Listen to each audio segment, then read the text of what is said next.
Live from New Delhi, you're watching DD India Live, India's voice to the world. I'm Abhishek Mahajan. Coming up in the next 30 minutes.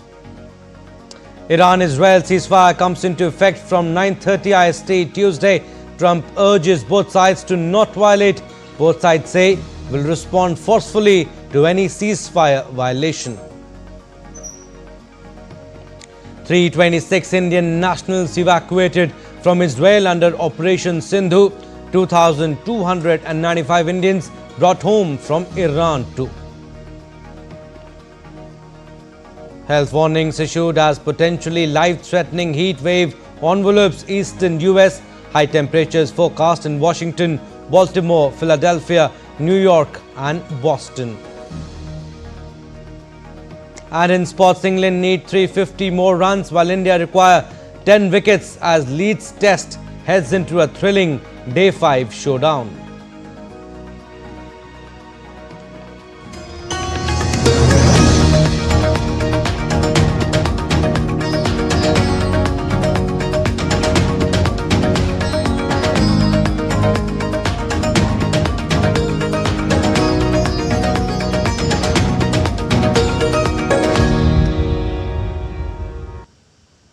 News in detail now. Amid intensifying global scrutiny over the Israel-Iran conflict, the ceasefire between the two warring sides announced by US President Donald Trump has come into effect. The stance was reiterated by Trump, who, writing in a Truth Social post, said, "The ceasefire is now in effect. Please do not violate it." Trump earlier claimed the end of 12-day conflict, saying both sides have agreed to a staggered ceasefire beginning Tuesday. As outlined by Trump, the ceasefire would be a phased 24-hour process beginning at around 400 GMT or 9:30 IST Tuesday, with Iran unilaterally halting all operations. Israel would follow suit 12 hours later, and upon the 24th hour, an official end to the 12-day war will be saluted by the world. During each ceasefire, the other side will remain peaceful and respectful. Unquote.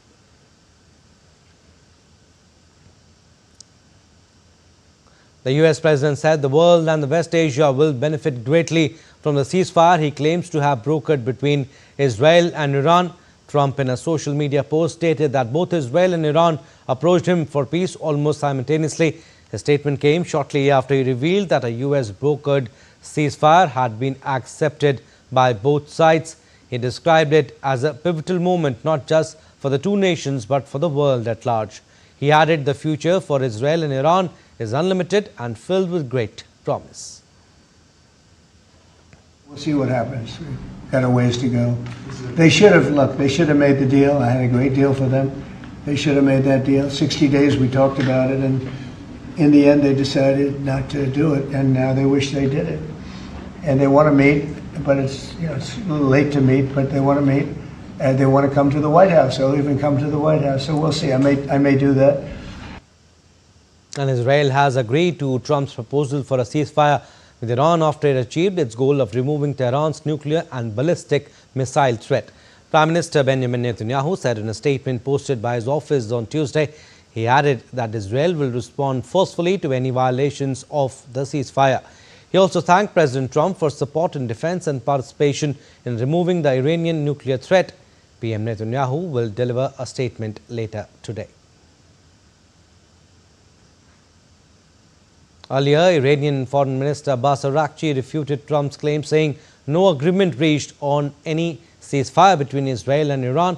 He, however, said that if Israel stopped its illegal aggression against the Iranian people no later than 00:30 GMT or 9:30 IST on Tuesday, Iran had no intention of continuing its response afterwards. Araghchi said the final decision on the cessation of our military operations will be made later.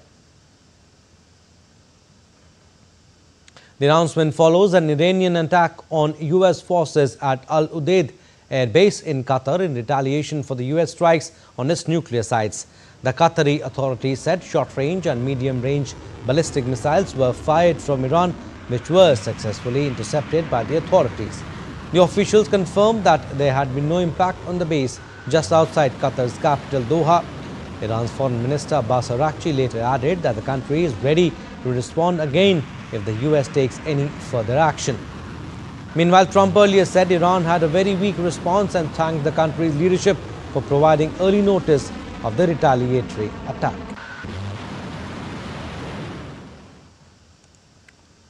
Oil prices have continued to tumble following President Trump's announcement of a ceasefire. The global benchmark Brent crude has dropped another 4% to just over $68 a barrel. That follows a 7% drop in Monday's trading session. Oil prices are now lower than 12 June, when Israel first launched an attack on Iran. Global shares rallied and the dollar extended declines on Tuesday after Trump's ceasefire announcement. S&P 500 futures was up 0.6% and Nasdaq futures was 0.9% higher. The MSCI's broadest index of Asia-Pacific shares outside Japan jumped 1.8%, while Japan's Nikkei rallied 1.4%. China's blue chips also rose 1%, while Hong Kong's Hang Seng index gained 1.7%.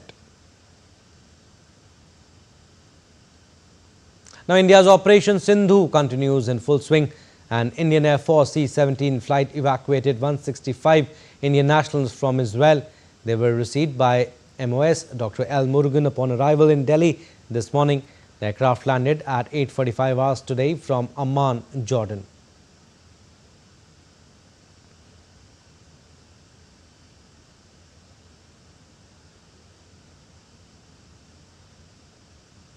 Earlier, the first batch of 161 Indian nationals evacuated from Israel arrived in New Delhi this morning. They safely arrived today at 8:20 hours from Amman, Jordan.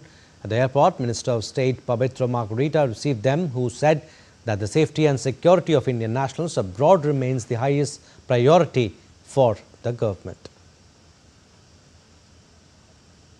This is the first batch from Israel, 161 Indian nationals, and they have come via Amman, Jordan, and we are our all the embassies in Iran, in Israel. We are in the constant contact with all the Indian nationals, and we are providing all possible and necessary support to our Indian nationals. So we are closely monitoring the situation also, and we are committed. Our government of India is committed to cooperate each and every citizen of our country. Speaking to DD India, the evacuees carrying Indian flags praised the Modi government and Indian embassies at various locations. How's the feeling?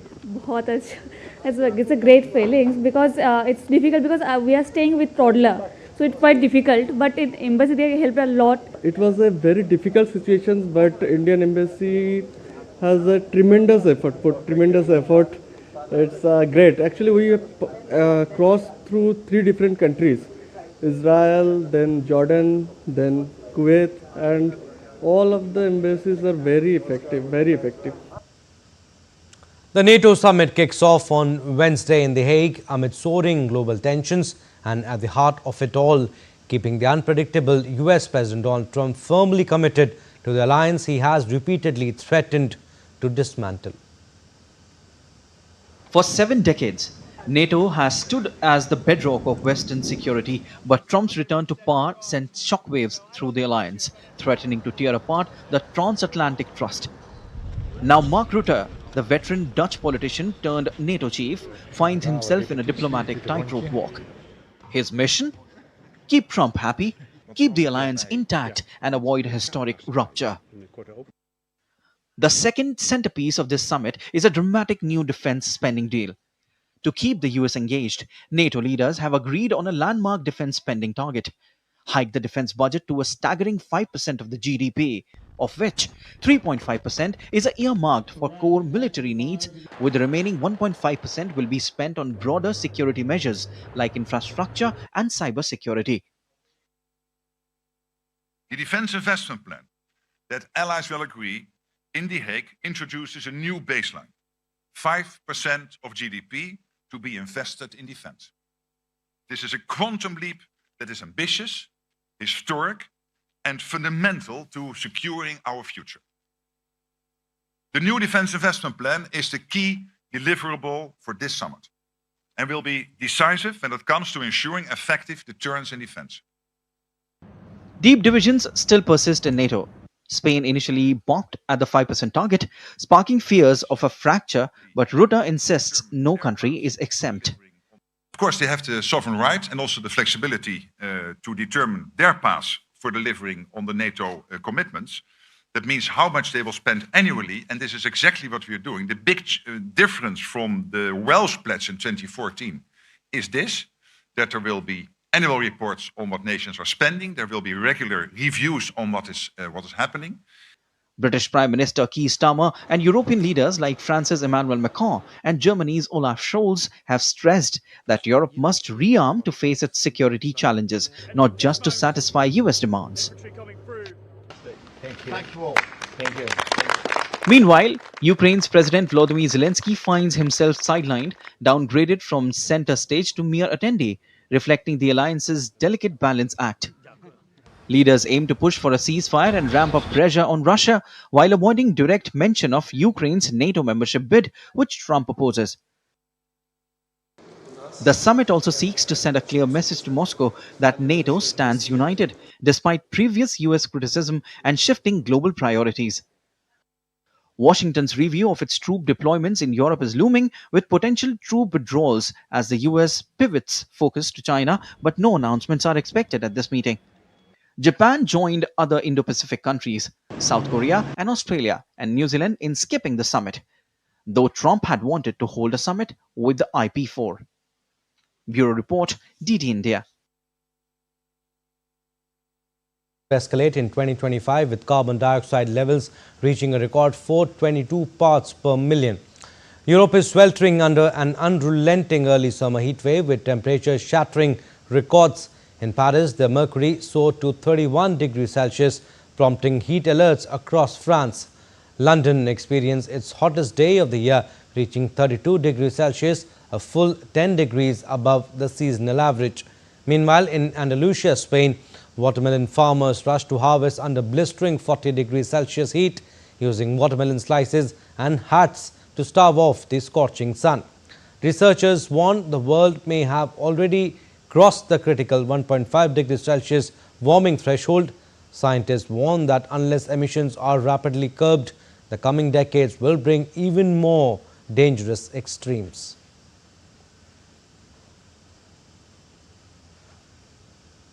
Still to come on this edition of DD India Live.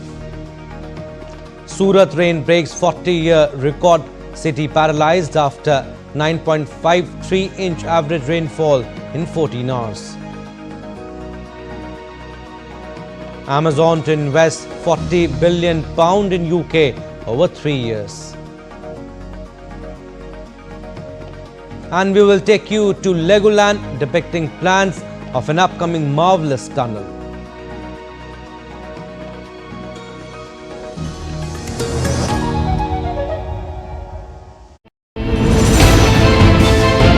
Geopolitics and trade deals. Economic challenges amid development. Hard work and the path to prosperity. It's the economy always. Between walkers, money is what money does and says. Supply creates its own demand. Between the bulls pulls and bears tears. When supply chains globalization and India rises to the podium. We'll get you centered with the Economic Brief at 8 p.m. every Thursday on DD India.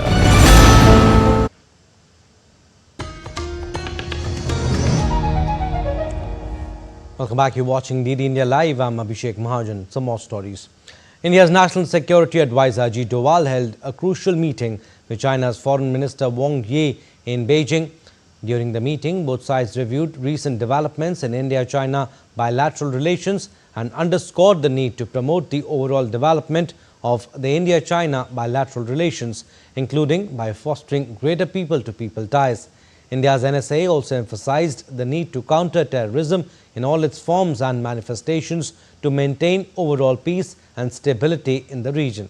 Views were also exchanged on other bilateral, regional and global issues of mutual interest. The NSA is visiting China to attend 20th meeting of the SCO Security Council secretaries. Now, India has categorically rejected references to the country at the Organization of Islamic Cooperation Council of Foreign Ministers meeting and termed them as unwarranted and factually incorrect.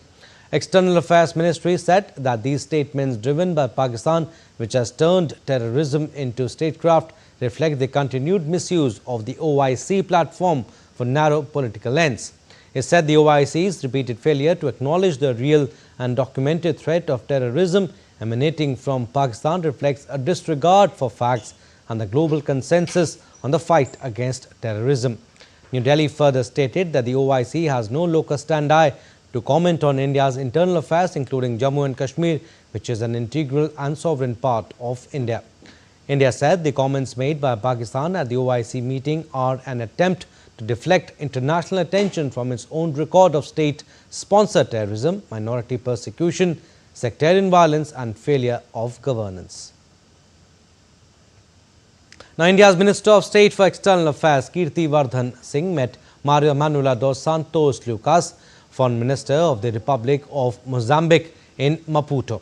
The two discussed progress of bilateral relations and ways to further strengthen India-Mozambique ties.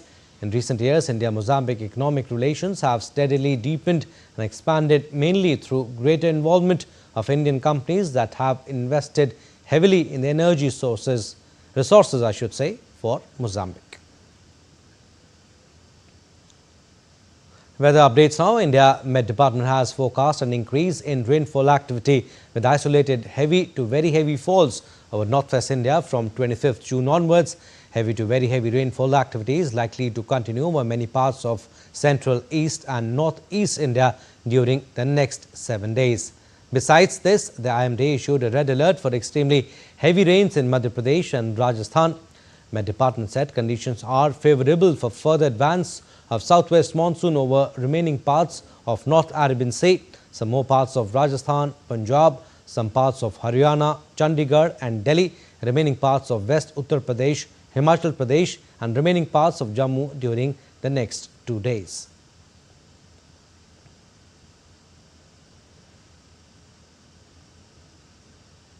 Monsoon is expected to hit the national capital on Tuesday, a few days earlier than usual, with the India Met Department placing the national capital under a yellow alert for rain and thunderstorms throughout the day. IMD has said that weather conditions are favourable for the monsoon to advance into more parts of Rajasthan, Punjab, Haryana, Chandigarh and Delhi. Typically, the southwest monsoon reaches Delhi around June 30th. Now, heavy rain lashed parts of India's financial capital, Mumbai, last night. The heavy rain comes as Mumbai continues to experience a variable monsoon season, with meteorologists forecasting more scattered showers over the coming days. Indian Met Department had issued advisory of heavy to very heavy rainfall at isolated places over West Madhya Pradesh, Bihar, Jharkhand, Odisha, Chhattisgarh, West Bengal and Sikkim in the next coming days. And on Tuesday, there is a possibility of very heavy or heavy rainfall in 24 districts of Madhya Pradesh. A red alert has been issued for Shivpuri. In Shivpuri, more than 8 inches of rainfall is expected in the next 24 hours. Very heavy rainfall of up to 4 inches may occur in Gwalior, Guna, Ashoknagar, Niwadi, Tikamgarh, Chhatarpur, Pandurna and Balaghat. Yellow alerts for rainfall have been issued in Bhopal, Jabalpur and other districts. The India Met Department, Ranchi, has issued a detailed alert as Jharkhand braces for a fresh spell of intense monsoon activity. A series of thunderstorms, lightning strikes and heavy rainfall events are likely to impact various parts of the state from today and tomorrow, prompting officials to advise residents to remain alert and take appropriate precautions. Torrential rains have submerged several areas, with waterlogging affecting homes and disrupting life in Ranchi, Kolhan and Santhal regions. There have been many incidents of lightning in the state in which more than half a dozen people have died. Meanwhile, West Indian state of Gujarat witnessed a severe monsoon onslaught on Monday, prompting the closure of schools in several districts, including Surat. Met Department has forecast continued heavy rainfall across the state, issuing yellow alert for June 24. From June 26 to 28, widespread rain with thunderstorms and lightning is expected to continue across the state.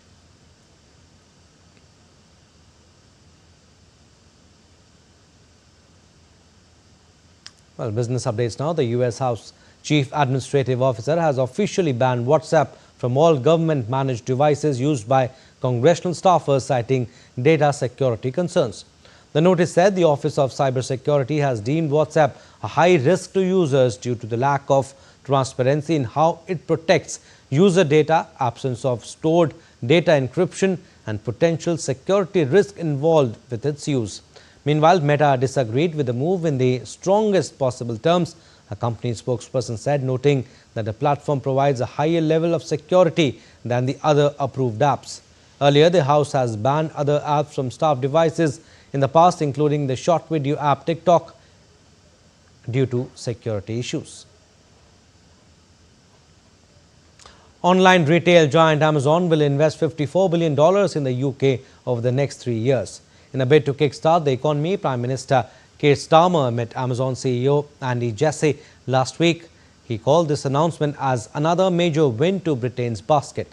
The £40 billion will be used to build 4 distribution centres, creating an estimated 4,000 jobs, and to renovate the historic Brave Film Studios acquired in July 2024. The investment also includes part of £8 billion previously announced in September 2024 for building, operating and maintaining data centres in the UK aimed at boosting artificial intelligence computer capacity. Though Amazon is currently under investigation by the UK food regulator, suspected of late payments to food supplier, if found guilty, Amazon could be fined up to 1% of its annual UK turnover. Sports updates now. We'll start with cricket. The Leeds Test between India and England is set for a dramatic finish heading into Day 5. On Day 4, India finished their second innings at 364, setting the host a challenging 371-run target to win. At stumps, England had moved cautiously to 21 for no loss, with Zach Crawley and Ben Duckett negotiating the final overs of the day unscathed. They now require another 350 runs on the final day. Earlier in the day, KL Rahul and Rishabh Pant stitched together a 195-run stand for the 4th wicket after the early dismissal of captain Shubman Gill. KL Rahul hit his 8th run, while Pant dazzled with flair and aggression, scoring 118 of 140 deliveries. Despite losing quick wickets at the end, India managed to build a commanding lead. The target of 371 is a record chase in England and sets up an intriguing Day 5, with India eyeing early wickets and England hoping to defy history. Rain, however, could yet have a say in the outcome.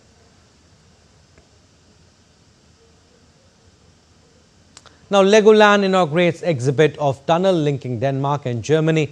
The exhibit featured Lego models of the construction site, including diggers, ships and personnel working on the project. Visitors can now marvel at the intricate recreation of the Farman Belt fixed link, the tunnel that will stretch nearly 18 kilometers beneath the Baltic Sea.